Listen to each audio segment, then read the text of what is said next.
आपको अपने हर शरीर के हर हिस्से के बारे में पता होना चाहिए। सिर्फ ब्रीदिंग या लिम्फेटिक सिस्टम या रेस्पिरेटरी सिस्टम या न्यूरोमस्कुलर सिस्टम या digestive system, skeletal system, muscular system, इन 7 के अलावा ज़्यादा जानने की ज़रूरत नहीं है। अभी रिसेंटली हुए एक पॉडकास्ट में विद्युत जम्बल शरीर की 7 सिस्टम के बारे में बोलते हैं, जो बॉडी बिल्डिंग करने के लिए और एक अच्छा फिजिक बनाने के लिए उसे समझना बहुत ही जरूरी है। तो चलिए समझते हैं ये 7 सिस्टम के बारे में कि ये 7 सिस्टम कैसे काम करती है और हम इसे कैसे एक्टिवेट कर सकते हैं। स्वागत है आपका यू आर योगी में। हमारे बॉडी में 7 चक्र होते हैं जिसे समझने से और एक्टिवेट करने से समाधि प्राप्त होती है। वैसे ही शरीर के अंदर 7 सिस्टम होती है जिसे समझने से और एक्टिवेट करने से बॉडी बिल्डिंग करने में एक्स्ट्रा सपोर्ट मिलता है। ह्यूमन बॉडी के कोई भी ऑर्गन्स, फिर वो इंटरनल हो या फिर एक्सटर्नल पार्ट्स हो, ऐसा भी अंग 2 चीजों से काम करते हैं, एनर्जी और स्ट्रेंथ। हम जो ब्रीथिंग करते हैं उसकी वजह से ये सभी अंग में एनर्जी जनरेट होती है। सबसे पहले समझते हैं ब्रीथिंग के बारे में। संस्कृत में ब्रीथिंग को प्राण वायु बोलते हैं, मतलब एक ऐसा वायु जो किसी भी जीवंत कोशिका के ऊपर गिरे तो उसमें प्राण भर देता है, मतलब उसको एक्टिवेट कर देता है। ब्रीथिंग बॉडी में 7 चीजों पर काम करता है, जैसे कि oxygen supply, removal of toxin, relaxation और स्ट्रेस रिलीफ, फोकस और mental clarity, regulatory of emotions, energy cultivation और 7वें नंबर पर है मस्कुलर एंगेजमेंट।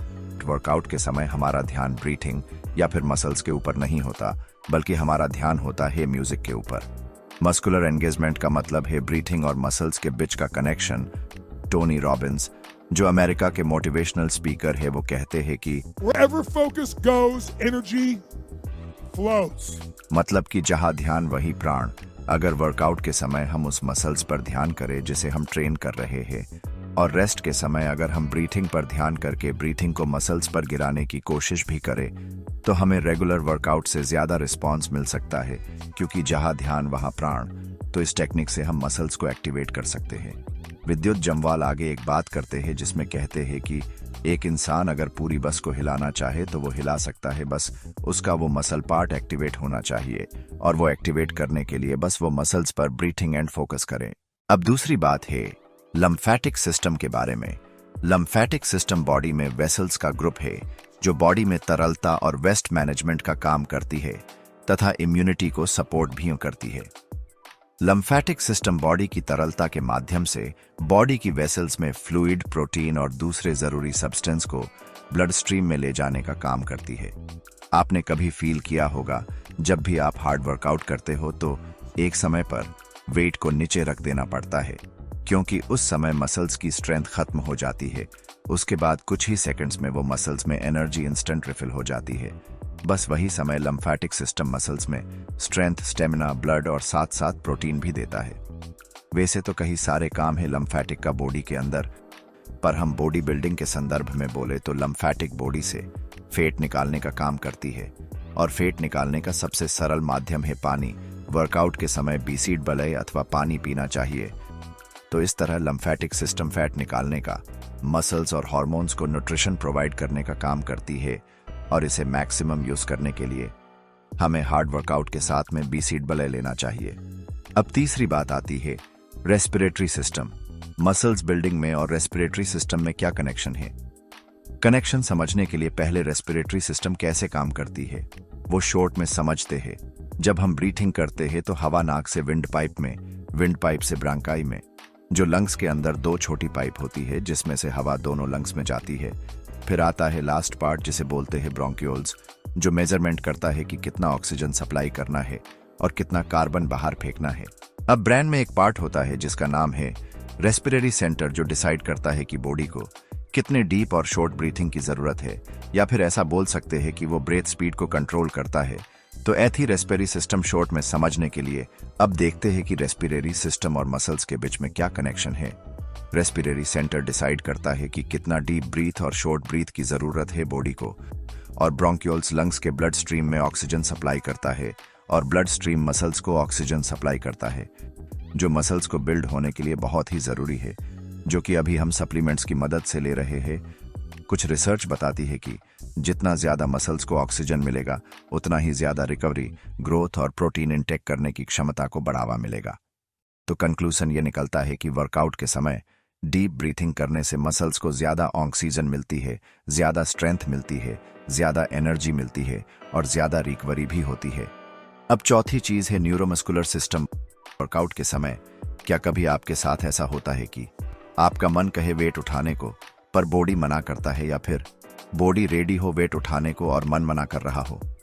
न्यूरोमस्कुलर सिस्टम का अर्थ यही है कि नर्वस सिस्टम और मसल सिस्टम के बीच की बातचीत को न्यूरोमस्कुलर सिस्टम कहते हैं। अगर आपके सामने एक फुटबॉल हो तो न्यूरॉन्स ब्रेन के नर्वस सिस्टम को मैसेज देता है और नर्वस सिस्टम पाव के मसल्स को सिग्नल देता है कि किक करो फुटबॉल को। तो पाव के मसल्स और ब्रेन के बीच में एक कनेक्शन होता है जिसे मस्कुलर जंक्शन बोलते हैं, जो न्यूरोमस्कुलर सिस्टम का एक पार्ट है। अब समझते हैं कि न्यूरोमस्कुलर सिस्टम मसल्स बिल्डिंग में कैसे हेल्पफुल होता है। इमेजिन करिए कि ब्रेन के अंदर एक कंट्रोल ऑफिस है जिसे मोटर कंट्रोल बोलते हैं, और हर एक मसल्स के ऊपर एक टीम बैठी होती है जो मसल्स के पास से काम करवाती है। इसे साइंस की भाषा में मोटर यूनिट बोलते हैं, जो मसल्स के फाइबर को कंट्रोल करके उनसे काम करवाता है। कंट्रोल ऑफिस जितना भी हार्ड सिग्नल क्यों ना भेजे टीम को ऑर्डर लेना ही पड़ेगा, या फिर सीधी भाषा में ऑफिस का ऑर्डर एक्सेप्ट करना ही पड़ता है और आगे वर्कर से काम करवाना ही पड़ता है। इस प्रोसेस को माइंड मसल्स कनेक्शन बोलते हैं।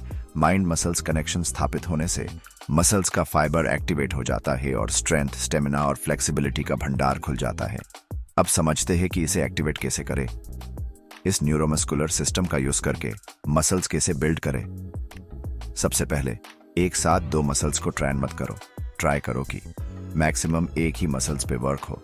उदाहरण के तौर पे अगर आप बाइसेप्स कर रहे हैं तो एक समय पे एक ही हाथ पर काम करो, ना कि दोनों हाथ एक साथ। दूसरी चीज, वर्कआउट के समय अपना फोकस मसल्स पे रखो। जो भी मसल्स को ट्रेन करो उसको डे बाय डे वेट बढ़ाने की कोशिश करो। तीसरी टिप, रेप्स पे फोकस मत करो, गिनो मत कितने हो रहे हैं, अपने फीलिंग पर ध्यान दो। अगर तुम फील कर रहे हो कि और ज्यादा रेप्स लगाने हैं तो फिर लगाओ। एक बात याद रखो, गिनकर वही काम करते हैं जो ज्यादा काम करने से डरते हैं। चौथी बात, जितना भी वर्कआउट करो क्वालिटी के साथ करो। अगर तुम डेली 15 रेप्स लगा रहे हो तो फिर वो 15 रेप्स क्वालिटी वाले होने चाहिए। फिर भले 7 या फिर 8 ही हो, पर क्वालिटी वाले होने चाहिए जो पूरे मोशन में परफेक्ट हो। अक्सर हमने देखा होगा कि लोग ज्यादा मारने के चक्कर में ट्रेनर से सपोर्ट भी लेते हैं। इन शॉर्ट, आपको ज्यादा मारने की जरूरत नहीं है। स्ट्रेंथ उठाओ, क्वालिटी प्रोवाइड करो और मसल्स पे फोकस करो। पांचवी बात है माइंड से मसल्स को एक्टिवेट करना। अगर ये बात शॉर्ट में समझे तो अपने विचारों को बंद कर दो और मसल्स को शुरू कर दो। पांचवी चीज है डाइजेस्टिव सिस्टम के ऊपर। आप वेजिटेरियन हो या फिर नॉन वेजिटेरियन हो, कोई फर्क नहीं पड़ता। आप अपने आप को कैसा बनाना चाहते हो वैसा भोजन आपको चॉइस करना पड़ेगा। ह्यूमन बॉडी की कुछ डेली रिक्वायरमेंट होती है जो न्यूट्रिशन द्वारा मिलती है। डाइजेस्टिव सिस्टम और न्यूट्रिशन एक ऐसा कॉमन टॉपिक है कि उसके ऊपर ज्यादा समझाने की जरूरत नहीं है, क्योंकि हर कोई इस टॉपिक के बारे में जानता है। अगर शॉर्ट में कहे तो आप क्या खा रहे हो उनसे ज्यादा महत्व देता है कि आप कैसे, कब और किस भाव से खा रहे हो। शास्त्र कहते हैं कि सुबह का भोजन राजा की तरह लो, शाम का भोजन मनुष्य की तरह लो। 30% इनफ है पेट भरने के लिए, और रात का भोजन एक भिखारी की तरह लो। जिंदा रहने के लिए जितना जरूरी हो उतना ही लो।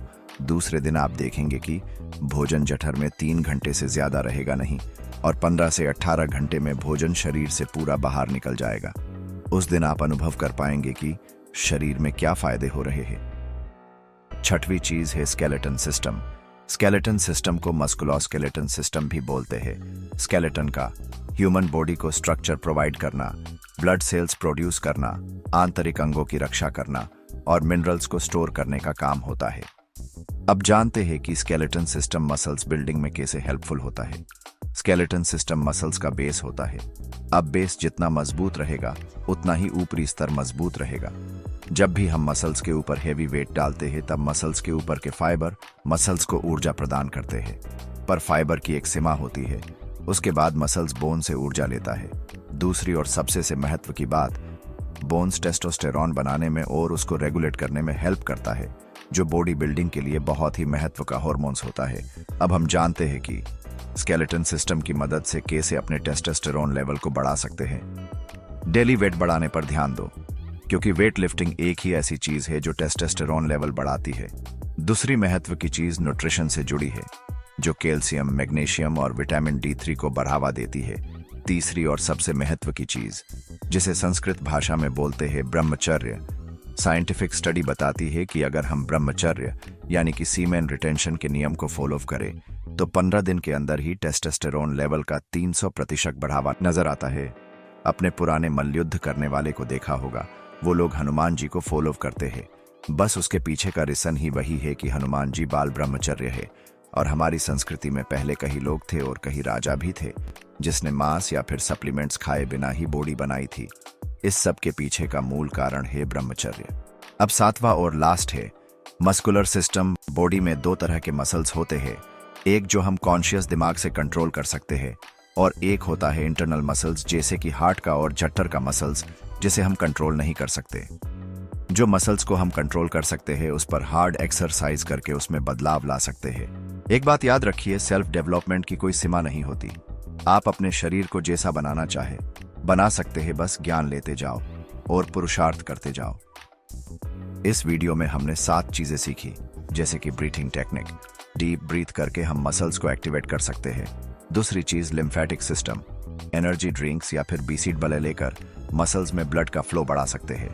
रेस्पिरेटरी सिस्टम, रेस्ट के समय डीप ब्रीथिंग करके मसल्स को ऑक्सीजन दो और वर्कआउट के समय मसल्स पर फोकस करो। चौथी चीज न्यूरोमस्कुलर सिस्टम, कम रेप्स मारो, क्वालिटी वाले मारो और मसल्स पर फोकस करो।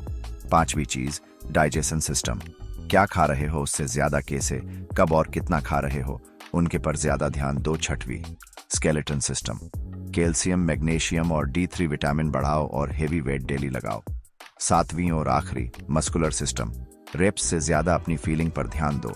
याद रखो, गिन के वही काम करते हैं जो ज्यादा काम करने से डरते हैं। आशा करता हूँ आपको संतोषकारक जानकारी मिली होगी इस वीडियो से। ऐसी और जानकारी प्राप्त करने के लिए हमारी चैनल को सब्सक्राइब करें।